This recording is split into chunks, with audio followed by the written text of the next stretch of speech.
Hello friends, today we'll discuss about electric drive. So first we will discuss about what is electric drive.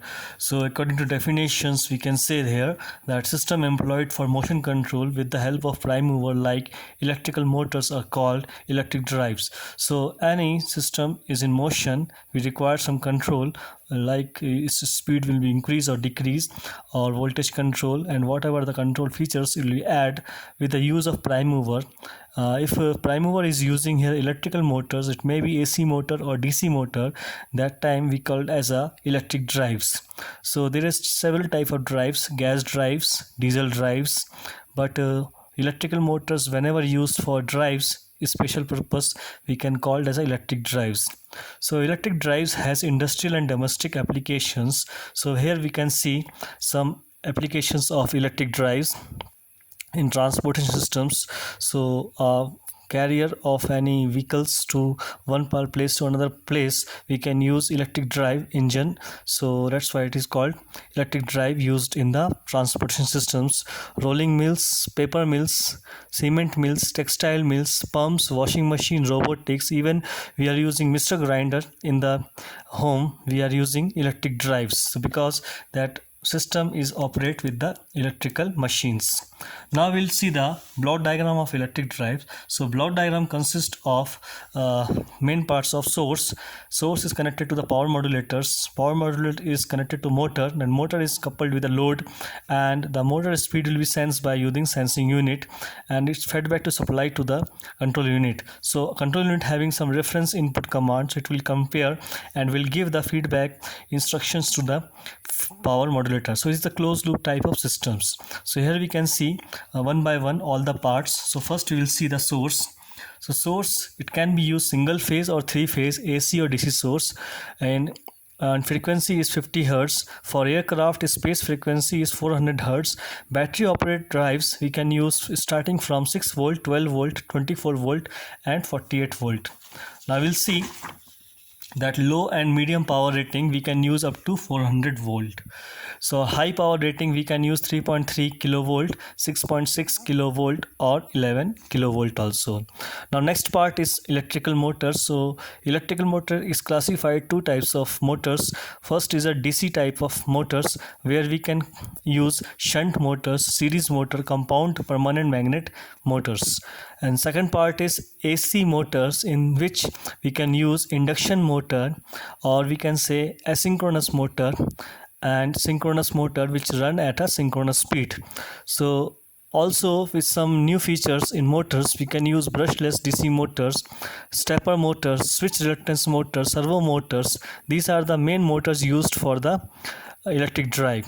Now we'll see that the motor is used for constant speed and variable speed. So suppose for example, if you are using the shunt motor, then we can say the speed of shunt motor is always constant, so that's why it is called constant speed machine.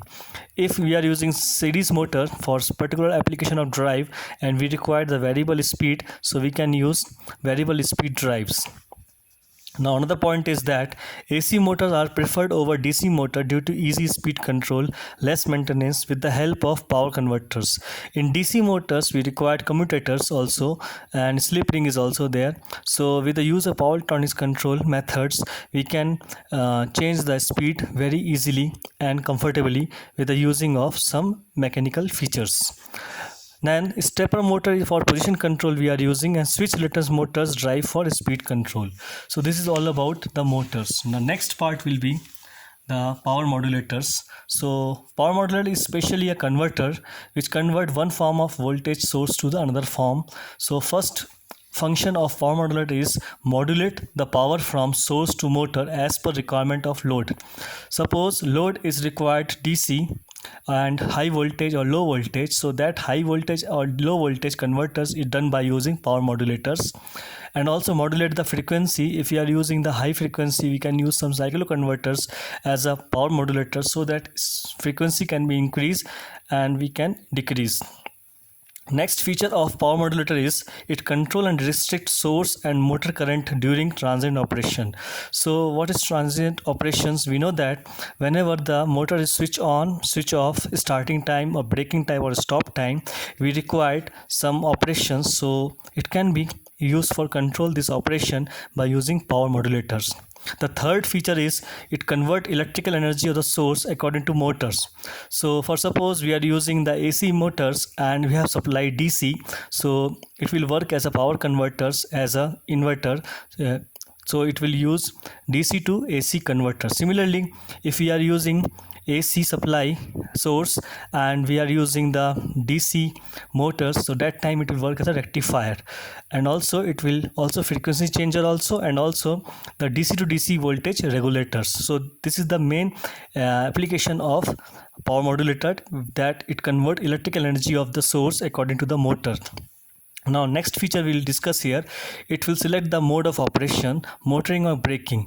So motoring is a forward direction, braking is a negative direction. So by controlling the torque, by controlling the current in positive or negative directions, we can obtain the motoring control or braking control by using power modulators.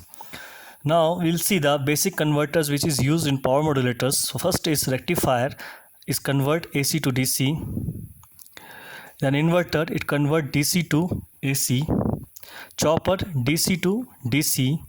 AC voltage regulator, one AC voltage forms to another AC voltage. It can be step up or step down AC voltage at constant frequency. And cycloconverter, it is also frequency converter. It can be step up or step down frequency converters. So this is all about the power modulators. Now we'll see the load. So load, it is machinery designed to accomplish the task. So whenever you are using for fan, traction, pump, robots, train, this type of loads we are used connected to the motor, and according to motor characteristic, load characteristics done. Next is sensing unit, to sense the speed of motor. So whatever the feedback command is coming from the motor side, it can be come in the form of output of speed. So for that purpose we are using the tacho generators. So this is all about the parts of the electric drive. Now we'll see the advantage of electric drive. Advantage of electric drive are there. Especially we have flexible control. It has wide range of power, speed, torque. Efficiency is very high. They are adaptive for any conditions such as explosive, radioactive, liquid, vertical mounting. It is eco-friendly because there is no pollution. It can operate in braking and motoring region by controlling the torque.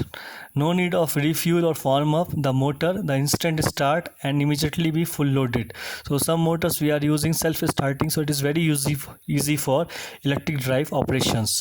Economically transported with efficiently, because the use of some mechanism we can easily transport from one place to another place with efficiently while using battery operated vehicle also. So this is the advantage of electric drive. Next we will see the control unit of the electric drive block diagram.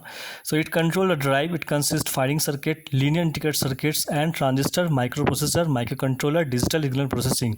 So from that we can control the speed of the electric drive. Next is choice of electric drives. So choice of electric drives contains, first feature is steady state operation. So steady state operation, speed regulation, speed range, efficiency, duty cycle is very much important. So this operation is come under the feature of steady state operation. Next feature is transient operation. For momentary, for small time we are doing some operations like on off, acceleration, deceleration, starting, braking. These are the transient operation. Next is source. Whatever the source available, that is also choice of electric drive. It can be voltage source, power factor, harmonics. Next is a capital and running cost, life, space and weight ratio, environment and location, and reliability. So these are all about the choice of electric drive. Thank you very much.